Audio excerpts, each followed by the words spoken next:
વિદ્યાર્થી મિત્રો, સાદો વર્તમાનકાળ, સાદો ભૂતકાળ, સાદો ભવિષ્યકાળ આ ત્રણ કાળ શીખ્યા બાદ આજે શરૂ કરીએ આપણે ધ કન્ટિન્યુઅસ પ્રેઝન્ટ ટેન્સ, એટલે કે ચાલુ વર્તમાનકાળ. પણ જો તમે ત્રણ સાદા કાળ શીખ્યા ના હોય તો પેલા આઈ બટન પર ક્લિક કરજો, પેલા ત્રણ કાળ શીખી લેજો, પછી આ કાળ શીખવાની મજા આવશે. તો ચાલુ વર્તમાનકાળની બાળકો વાત કરીએ તો ચાલુ વર્તમાનકાળની ક્રિયાપદની રચના હોય એમિઝાર પ્લસ આઈએનજી. આપણે યાદ કરીએ આપણે કે વી આર પ્લેઇંગ ક્રિકેટ, યાદ કરો એમિઝાર પ્લસ આઈએનજી એટલે ચાલુ વર્તમાનકાળ કહેવાય. એનું પેસિવ વોઇસ કરતી વખતે ક્રિયાપદની વાત કરીએ તો એમિઝારનું એમિઝાર, પછી બીઇંગ પ્લસ ભૂતકૃદન. જો ભવિષ્યકાળ તમને આવડી ગયો હશે તો આમાં જરાય વાંધો નહીં આવે. ભવિષ્યકાળમાં આપણે બી મૂકતા હતા, યાદ કરો પેસિવ વોઇસમાં, તો અહીંયા મૂકવાનું છે આપણે બીઇંગ. એક કામ કરીએ, પહેલા આપણે ચાલુ વર્તમાનકાળની એક્ટિવ પેસિવની રચના લખી લઈએ, ત્યારબાદ શરૂ કરીએ આપણે એક્ઝામ્પલ નંબર 1.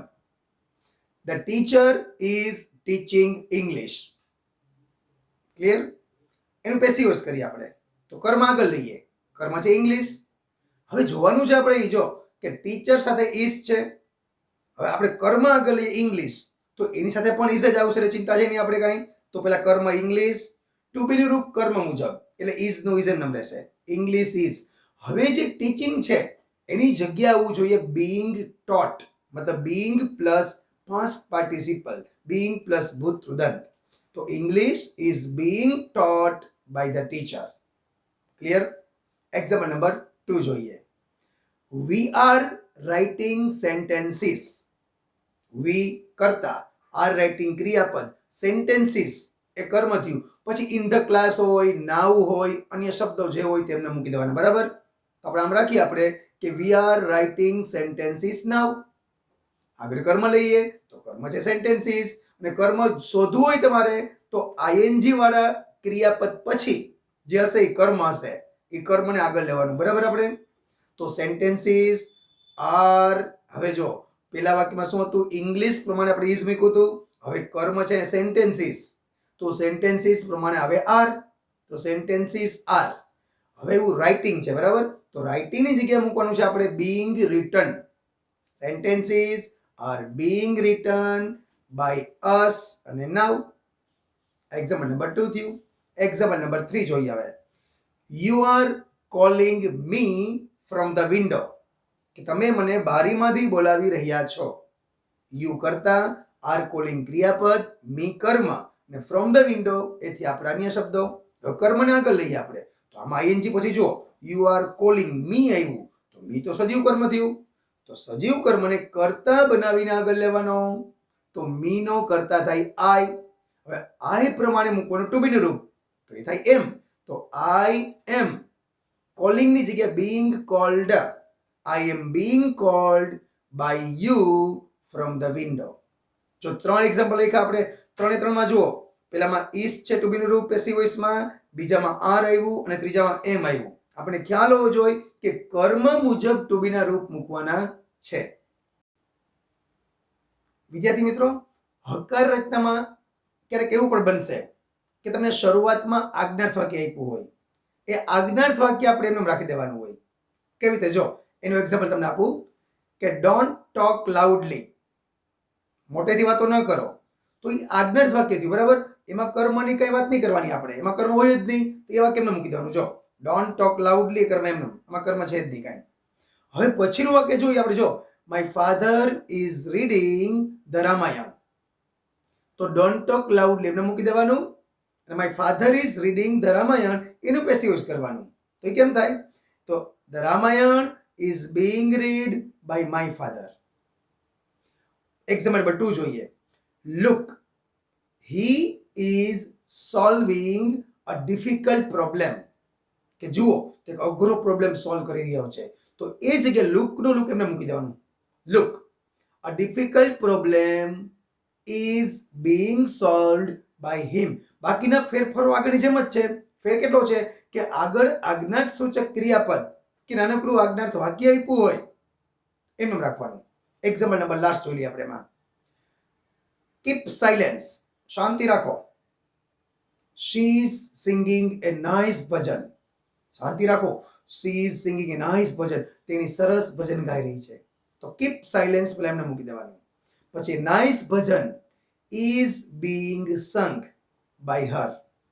તો બરાબર આજ્ઞાર્થ સૂચક શબ્દ હોય કે આજ્ઞાર્થ વાક્ય હોય તે એમને રાખી દેવાનું, અને આપણે તો ચાલુ વર્તમાન કાળ વાળું વાક્ય હોય એનું પેસિવ વોઇસ કરવાનું. હવે જોઈએ આપણે રચના નકાર. હકારમાં અને નકારમાં ફક્ત નોટનો જ ફેર આવશે. હકારમાં નોટ ના આવે, આમાં નોટ આવે. આમાં કઈ ડુ ડસ ડીડ ની કઈ જરૂર છે નહીં. પેલા રચના જોઈ લઈએ આપણે અને પછી એક્ઝામ્પલ જોઈએ. બહુ વાર નહીં લગાડીએ આમાં, કારણ કે સાવ સિમ્પલ છે, હકાર જેવું જ છે. આપણે એક્ઝામ્પલ નંબર 1 જોઈએ. She is not drawing a picture. She is not, જેમાં નોટ આવશે, બીજું કાંઈ નહીં. તો નોટની જગ્યાએ નોટ રાખશું આપણે. She is not drawing a picture. તો કર્મ આગળ લઈએ, a picture. પિક્ચર પ્રમાણે ટુ બી નું રૂપ એટલે કે is. હવે ડ્રોઈંગ છે એની જગ્યાએ મૂકવાનું છે આપણે being drawn. A picture is not being drawn by her. Example number 2 જોઈએ. I am not teaching you maths. કે હું તમને મેથ્સ ભણાવી રહ્યો નથી. બે કર્મ આવ્યા જો, એક છે મેથ્સ અને એક છે you. I am not teaching you maths. બે કર્મ છે ને બે વાક્ય બનાવીએ આપણે. એકવાર સજીવ કર્મ આગળ લઈએ અને એકવાર નિર્જીવ કર્મ આગળ લઈએ. તો પેલા લઈએ આપણે મેથ્સ. તો મેથ્સ, હવે મેથ્સ પ્રમાણે આવશે is, કારણ કે વિષયનું નામ છે, એક જ વિષય છે. તો મેથ્સ is not, પછી being પ્લસ ભૂતકૃદન, being taught. સજીવ કર્મ છે ને ટુ લાગે, ટુ યુ અને બાય મી. તો maths is not being taught to you by me. હવે આપણે યુ ને આગળ લઈએ આપણે. તો યુ પ્રમાણે ટુ બી રૂપ આવશે આર. બસ એ જ આપણે મિત્રો જોવાનું છે, ખાસ ધ્યાન રાખજો. જો આઈ સાથે એક્ટિવ વોઇસમાં શું હતું? આઈ એમ હતું. પછી મેથ્સ લીધું તો ઇઝ આવ્યું. હવે યુ આવ્યું તો યુ આર આવે આર. બસ એટલા માટે જ તમને આ ટાઈપનું એક્ઝામ્પલ મેં આપ્યું છે, ખબર પડે તમને એમ ઇઝ આર ક્યાં ક્યાં મૂકવાના હોય. તો you are not being taught અને પછી કર્મ મેથ્સ અને બાય મી. ક્લિયર? એક લાસ્ટ એક્ઝામ્પલ જોઈ લઈએ આપણે જે એકવાર. We are not playing a game now. અમે અત્યારે રમત રમી રહ્યા નથી. અમે અત્યારે પેસિવ વોઇસ શીખી રહ્યા છીએ. બરાબર? We are not playing a game now. આગળ કર્મ લઈએ તો એક ગેમ. ગેમ પ્રમાણે ટુ બી નું રૂપ is. જો એક્ટિવ વોઇસમાં વી પ્રમાણે આર છે, આપણે ગેમ પ્રમાણે is મૂકવાનું છે. તો ગેમ is not, પછી પ્લેઇંગ છે જગ્યાએ being played. Game is not being played by us now. બસ આ હતી આપણી રચના નેગેટિવ. વિદ્યાર્થી મિત્રો, હવે જોઈએ આપણે રચના પ્રશ્નાર્થ. પ્રશ્નાર્થમાં ધ્યાન રાખવાનું છે ખાસ આપણે કે શરૂઆતમાં જ એમિઝાર મૂકવાના હોય, એટલે કર્મ જોઈને મૂકવાના હોય. બરાબર? અને એ તો આપણને આવડે જ છે, કારણ કે સાદા વર્તમાન કાળમાં પણ એવું તું યાદ કરો કે શરૂઆતમાં પેસિવ વોઇસમાં એમિઝાર આવતા હતા. શું જોઈને? કર્મ જોઈને. બસ આમાં પણ એમ જ છે. તો પેલા આપણે ઇન્ટ્રોગેટિવની રચના રાખી લઈએ અને ત્યારબાદ જોઈએ આપણે example number 1. Example number 1. Is she preparing sweets? શું તેની મીઠાઈ તૈયાર કરી રહી છે? તો પેલા કર્મ જોઈ લેવાનું આરામથી. કર્મ કયું છે? આઈએનજી પછી હોય કર્મ. તો કર્મ છે આપણું સ્વીટ્સ. તો સ્વીટ્સ પ્રમાણે શું આવશે? આર. મૂળ વાક્યમાં શી છે એટલે ઇઝ છે. અહીંયા આપણે કર્મ છે સ્વીટ્સ, એના પ્રમાણે આવશે આર. તો આર સ્વીટ્સ. પછી પ્રિપેરિંગ છે જે કે બીંગ પ્લસ ભૂતકૃદન. તો are sweets being prepared by her. Example number 2 જોઈએ. Is the teacher writing an essay on the board? Is the teacher writing an essay on the board? શું શિક્ષક બોર્ડમાં નિબંધ લખી રહ્યા છે? તો is the teacher. ટીચર પ્રમાણે is છે. અહીંયા આપણે કર્મ જોઈએ પેસિવ વોઇસમાં. કર્મ છે an essay. તો essay પણ એક વચન કહેવાય, એની સાથે પણ આવશે is. તો is an essay. પછી હવે રાઇટિંગ છે, એની જગ્યાએ આવી જાય being written. And is an essay being written by the teacher on the board. અન્ય શબ્દો બધા એમને. એક્ઝામ્પલ નંબર 3 એન્ડ લાસ્ટ જોઈ લઈએ આપણે. Are you buying apples? શું તમે સફરજન ખરીદી રહ્યા છો? Are you. યુ પ્રમાણે છે આર. કર્મ છે આપણું એપલ્સ. તો એપલ્સ પ્રમાણે પણ આવશે આર. તો are apples being bought by you. જો અન્ય શબ્દો આપ્યા હોય તો એમને મૂકી દેવાના, ના આપ્યા હોય તો ચિંતા કઈ નથી. આપણે ધ્યાન એટલું રાખવાનું છે આપણે કે જે એક્ટિવ વોઇસમાં જ્યાં આઈએનજી વાળું ક્રિયાપદ હોય ને એની જગ્યાએ જ બીંગ પ્લસ ભૂત કૃદંત આવી જવું જોઈએ અને યોગ્ય ટુ બીનું રૂપ તમારું સાચું હોવું જરૂરી છે. પ્રશ્નાર્થ રચના જોયા બાદ હવે જોઈએ આપણે વેન, વેર, વાય અને હાઉ વાળી રચના. કારણ કે પ્રશ્નાર્થ રચના જોયા બાદ આ રચના સાવ સહેલી પડે. વારંવાર વાત કરી છે આપણે કે પ્રશ્નાર્થ રચના અને WH રચનામાં ખાલી શબ્દનો ફેર જ આવશે. મતલબ કે WH વર્ડ હોય એ એમને રાખવાનો, બાકી બધા જ નિયમો આગળ જેમ જ. પેલા રચના લખી લઈએ આપણે, પછી જોઈએ example number 1. When is he singing a song? તે ગીત ક્યારે ગાઈ રહ્યો છે?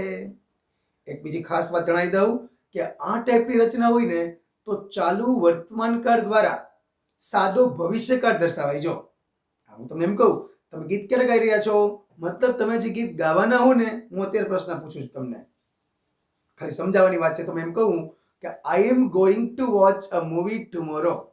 આઈ am going to watch a movie tomorrow, કે આવતીકાલે હું એક ફિલ્મ જોવા જઈ રહ્યો છું. આમ ચાલુ વર્તમાનકાળની રચના, પણ આમ એનો મિનિંગ જે હોય એ સદા ભવિષ્યકાળનો હોય. બરાબર? તો આપણે વાક્ય જોઈએ આપણે ફરીથી. When is he singing a song? તો પેલા when નું when મૂકી દઈએ. હવે ટુ બી ના રૂપની જગ્યાએ ટુ બી રૂપ જ રાખવાનું છે. આપણે પણ કર્મ જ હોય ને, તો કર્મ છે સોંગ, તો એ સોંગ પ્રમાણે is નું is રહેશે. તો when is a song, singing છે અહીંયા being sung, અને કર્તાનો કર્મ એટલે by him. When is a song being sung by him? Example number 2 જોઈએ. Where are the children playing cricket now? તો બાળકો અત્યારે ક્રિકેટ ક્યાં રમી રહ્યા છે? તો પેલા વેર નું વેર મૂકી દઈએ. હવે ટુ બી ના રૂપનું જોવાનું, પણ કર્મ મુજબ જોવાનું છે આપણે. તો કર્મ છે ક્રિકેટ, તો વેર ઇઝ ક્રિકેટ. બસ અહીંયા જ ભૂલ પડવાનો ચાન્સ છે, ધ્યાન રાખજો કે કર્મ મુજબ એમિસાર મૂકવાના છે. એક્ટિવ વોઇસમાં કર્તા મુજબ હોય. ચિલ્ડ્રન છે તે આર છે, હવે આપણે ક્રિકેટ છે તો ઇઝ છે અહીંયા. તો where is cricket being played by the children now? છેલ્લું એક એક્ઝામ્પલ જોઈ લઈએ આપણે હવે. Why is the teacher scolding students? કે શિક્ષક વિદ્યાર્થીઓને શા માટે ઠપકો આપી રહ્યા છે? Why is the teacher scolding students? તો પેલા why નું why, હવે ટુ બી રૂપ મૂકવાનું છે, પણ કર્મ જોઈ લ્યો. પેલા કર્મ ક્યાં હોય? તો આઈએનજી પછી હોય. તો સ્કોલ્ડિંગ પછી શું છે? સ્ટુડન્ટ્સ. સ્ટુડન્ટ્સ તો બહુવચન, તો બહુવચન મુજબ મૂકવાનું આપણે આર. તો why are students being scolded? Scold નું ભૂત કૃદંત થાય સ્કોલ્ડેડ, અને બાય ધ ટીચર. આ થઈ આપણી when, where, why. અને આવી જ રીતે હાઉ વાળું પણ એક્ઝામ્પલ થશે, અને આ જ રીતે આપણે whom વાળું પણ એક્ઝામ્પલ થશે. હવે જોઈએ આપણે હુ વાળી રચના. તો સૌપ્રથમ આપણે એક્ટિવ અને પેસિવ બેની રચના લખી લઈએ આપણે, અને ત્યારબાદ જોઈએ example number 1. Who is reading story books? Story books કોણ વાંચી રહ્યું છે? તો આપણે પેલા who નું કરવાનું છે by whom. પેલા by whom ની રચના ખાસ 4 સ્ટેપમાં હંમેશા જોવાનું યાદ રાખો. જો by whom, પછી ટુ બી નું રૂપ, પછી કર્મ, અને being પ્લસ ભૂત કૃદંત. આપણે આગળના 3 કાર્ડ જોઈએ એમાં પણ એમ જ હતું કે 4 સ્ટેપમાં રચના યાદ રાખવાની હોય. તો પહેલા by whom, પછી ટુ બી નું રૂપ પણ કર્મ પ્રમાણે. તો કર્મ છે સ્ટોરી બુક્સ, તો એના પ્રમાણે આવશે આર. તો by whom આર, પછી કર્મ સ્ટોરી બુક્સ, અને being પ્લસ ભૂત કૃદંત being read. by whom are story books being read? કોના દ્વારા વાર્તાની ચોપડીઓ વંચાઈ રહી છે? એક્ઝામ્પલ નંબર 2 જોઈએ. Who is singing a nice poem? આવી સરસ કવિતા કોણ ગાઈ રહ્યું છે? તો પહેલા by whom, ટુ બી નું રૂપ a nice poem પ્રમાણે is. તો by whom is કર્મ છે nice poem, સિંગિંગ ની જગ્યાએ આવશે being sung. by whom is a nice poem being sung? હજી એક લાસ્ટ એક્ઝામ્પલ જોઈ લઈએ આપણે. Who is buying fruits? ફળો કોણ ખરીદી રહ્યું છે? તો પેલા by whom. હવે મૂળમાં ભલે is હોય, કે કરતા તો ફિક્સ હોય નહીં. આપણે કોઈને who થી પ્રશ્ન પૂછીએ મતલબ કરતા શ્યોર ના હોય, એટલે ઇઝ મૂકી દઈએ આપણે. પણ પેસિવ વોઇસ કરો તો કર્મ પ્રમાણે લખવું પડે બધું આપણે. તો બાય હુમ, પછી આર, પછી ફ્રૂટ્સ અને being bought. By whom are fruits being bought. 4 step થઈ ગયા. બાય હુમ ટુ બી રૂપ આર, પછી કર્મ થયું ફ્રૂટ્સ અને બીઈંગ પ્લસ ભૂતગૃદન એટલે બીઈંગ બોટ. આ થઈ આપણી હુવાળી રચના. વિદ્યાર્થી મિત્રો, હવે જોઈએ રચના વોટ વાળી. એક્ટિવ પેસિવ રચના જોઈ લઈએ આપણે. ત્યારબાદ લખીએ આપણે example number 1. What are you doing at this time. What વાળામાં કર્મ હોય નહીં એટલે વાત કરી જ છે આપણે કે વોટ પછી ઇઝ મૂકી જ દેવાનું. એ પણ વાત થઈ ગઈ છે આપણે કે વોટમાં બે કર્મ હોઈ શકે. જો સજીવ કર્મને આગળ લેવું હોય તો ટુ બી ના રૂપનો વિચાર કરવો પડે, પણ આપણે લેવાય જ નહીં. આપણે વોટ પછી ઇઝ મૂકી જ દેવાનું. વાક્ય એમ છે આપણું, વોટ આર યુ ડુઈંગ નાઉ. તો પેસિવ વોઇસ કરીએ. પેલા વોટ, પછી ઇઝ, એ તો ફિક્સ જ છે. 3 સ્ટેપ ફિક્સ છે. જો વોટ ઇઝ બીઈંગ, ક્લિયર. પછી મૂકીએ આપણે બીઈંગ પ્લસ ભૂતગૃદન. તો વોટ ઇઝ બીઈંગ, પછી મૂકીએ ભૂતગૃદન ડન અને બાય યુ નાઉ. પૂરું. એક્ઝામ્પલ નંબર 2 જોઈએ. What is she eating in the kitchen. તેણી રસોડામાં શું ખાઈ રહી છે. તો વોટ ઇઝ અને બીઈંગ, આ 3 વસ્તુ મૂકી દઈએ આપણે. વોટ ઇઝ બીઈંગ, પછી આઈએનજી વાળા ક્રિયાપદનું મૂકીએ ભૂતગૃદન. તો what is being eaten, by plus કર્તાનો કર્મ, by her in the kitchen. એક છેલ્લું એક્ઝામ્પલ જોઈએ વોટ વાળું હજી. What is he speaking in the room. તે રૂમમાં શું બોલી રહ્યો છે. What is he speaking in the room. તો વોટ ઇઝ બીઈંગ, 3 તો ફિક્સ જ છે આપણું. વોટ ઇઝ બીઈંગ, ભૂતગૃદન આઈએનજી વાળા ક્રિયાપદનું ભૂતગૃદન, સ્પોકન, બાય પ્લસ કર્તાનો કર્મ, by him in his room. છે કઈ જોજી 4 સ્ટેપ થયા. વોટ ઇઝ બીઈંગ, ભૂતગૃદન અને બાય પ્લસ કર્તાનો કર્મ. આ થઈ આપણી વોટ વાળી રચના. ડિયર સ્ટુડન્ટ્સ, હવે જોઈએ આપણે હાઉ મેની, હાઉ મચ ને હુઝ વાળી રચના. રચના લખ્યા બાદ હવે જોઈએ આપણે એક્ઝામ્પલ નંબર 1 એનું. How many bananas are you buying now. રચનાનો ખાસ ફાયદો આપણને એ છે કે આમાં આપણે કર્મ શોધવું પડતું નથી. પેલા હાઉ મેની અને બાજુમાં જે નામ આપ્યું છે એ નામ આપણું કર્મ બની જાય છે. તો હાઉ મેની બનાનાસ, આટલું ક્લિયર. પછી આવે બીઈંગ પ્લસ ભૂતગૃદન. તો how many bananas are being bought, by plus કર્તાનો કર્મ, બાય યુ. નાની શબ્દો આપ્યા હોય તો મૂકી દેવાના. શું વાક્ય થઈ ગયું આપણું? How many bananas are being bought by you. Example number 2 જોઈએ આપણે. How many, how much, whose which, આ બધાની રચના સરખી થશે. આપણે બધામાં 3 એક્ઝામ્પલ લખી છે, બરાબર. એક્ઝામ્પલ નંબર 2 જોઈએ આપણે. Whose book is he reading. તેની કોનું પુસ્તક વાંચી રહી છે. તો હુઝ બુકનું હુઝ બુક એમ નામ. પછી બુક પ્રમાણે આવશે ઇઝ. તો whose book is being plus ભૂતગૃદન. તો બીઈંગ રીડ બાય હર. બરાબર ને. Example number 3 and last. Which movie are they watching at this time? તેઓ અત્યારે કયું મૂવી જોઈ રહ્યા છે. તો which movie નું which movie એમ નામ. હજુ મૂળ વાક્યમાં શું હતું? are they હતું. પણ પેસિવ વોઇસ કરવું છે આપણે તો મૂવી પ્રમાણે મૂકવાનું છે is. તો which movie is being watched by them at this time. આ થઈ આપણી how many, how much, whose ને વિચ વાળી રચના. વિદ્યાર્થી મિત્રો, એક્ટિવ માંથી પેસિવ શીખ્યા બાદ હવે જોઈએ આપણે પેસિવ માંથી એક્ટિવ. આમાં આપણે રચના ઉલટી જોવાની થશે. આપણે કેમ પેલા એક્ટિવ લખતા પછીનું પેસિવ કરતા, હવે ઉલટું જોવાનું. યાદ રાખવું તો રાખી લેવાનું પેલા કે એમિઝાર પ્લસ બીઈંગ પ્લસ ભૂતગૃદન એ ક્રિયાપદ જે હોય એની જગ્યાએ આવી જવું જોઈએ એમિઝાર પ્લસ આઈએનજી. બરાબર. એક્ઝામ્પલ જોઈએ આપણે પેલા. Example number 1. English is being taught by our teacher now. તો પેલા આપણે બાય પછીનો કરતા આગળ લેવાનો. તો our teacher. હવે our teacher પ્રમાણે મૂકીએ આપણે is. મૂળ વાક્યમાં ઇંગ્લિશ પ્રમાણે is છે, આપણા એક્ટિવ વોઇસમાં કરતા પ્રમાણે is મૂકીએ આપણે. તો our teacher is. હવે છે being taught, એની જગ્યાએ આવી જવું જોઈએ આઈએનજી વાળું ક્રિયાપદ. તો એ થઈ જાય ટીચિંગ. તો our teacher is teaching English now. આથી આપણું એક્ટિવેશનું વાક્ય પેલા કર્તા પ્લસ એમિઝાર પ્લસ આઈએનજી વાળું ક્રિયાપદ ને પ્લસ કર્મ. આવી જ રીતે નકાર પ્રશ્નાર્થ બધી જ રચના આ રીતે બનશે. આપણે બધા જ એક્ઝામ્પલ નહીં જોઈએ, આપણે રેન્ડમલી અમુક રચના આપણે જોઈ લઈએ. બરાબર. એક્ઝામ્પલ નંબર 2 જોઈએ. Is my car being repaired by this person? શું મારી કાર આ વ્યક્તિ દ્વારા સમીરિત થઈ રહી છે? Is my car being repaired by this person? તો પેસિવ વોઇસ કરીએ તો પ્રશ્નાર્થ છે, તો પ્રશ્નાર્થમાં ટુ બી ના રૂપની જગ્યાએ ટુ બી નું રૂપ આવવું જોઈએ એમનામ. તો is મૂળ વાક્યમાં આપેલું છે. હવે આપણે કરતા કોણ છે? આપણો બાય પ્લસ that person છે, તો પર્સન સાથે પણ is જ આવશે. તો is that person. પછી being repaired તો કાઢી નાખીએ આપણે, यहाँ મૂકી દેવાનું repairing. Is that person repairing my car?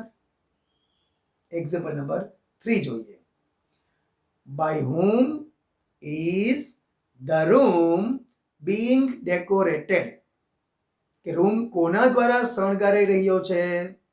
By whom is the room being decorated?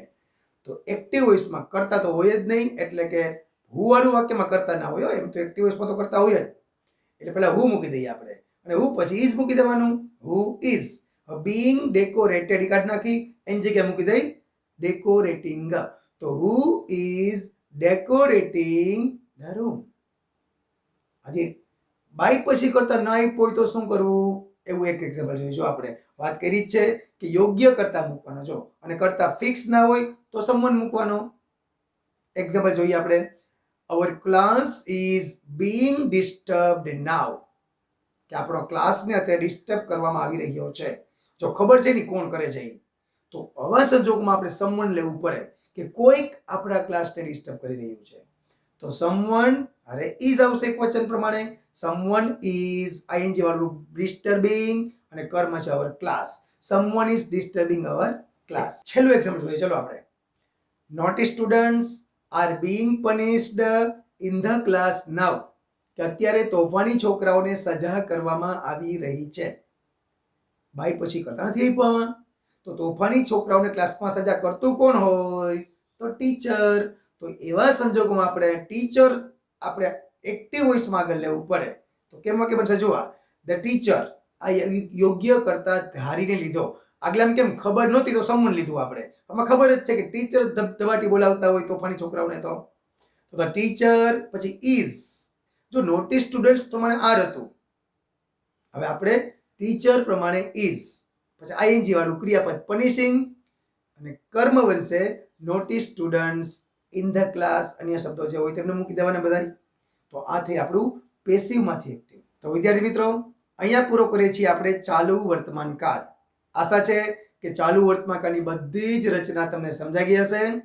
Vande Mataram. Bharat માતા કી જય.